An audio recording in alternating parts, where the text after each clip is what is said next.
Осмонбеков Кубанычбек мигранттар квотасы менен Россия Федерациясы мигранттар мекенине келейин десе шарттар жок дейт.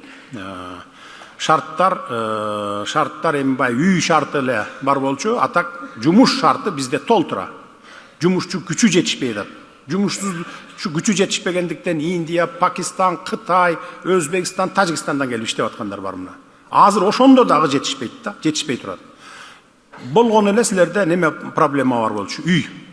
Үй проблемасын біз мамлекеттик ипотекалык компанияга тапшырма бергенмин, иш башкармалыкка мыйзам киргизип атат жогорку кеңешке, мигранттарга өзүнчө кезек менен деп, баягы тезирээк, баягы жалпы кезек эмес, тезирээк алыш үчүн анан кийин ошо мигранттарга анан мүмкүнчүлүгү чектелгендерге ошондой өзүнчө кылып беребиз.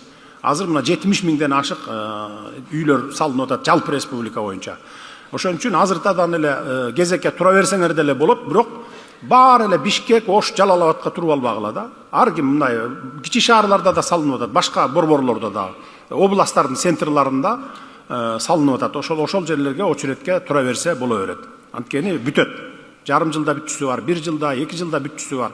Ошол жерлерге кезекке турсаңыздар болот, областтардын борборлоруна.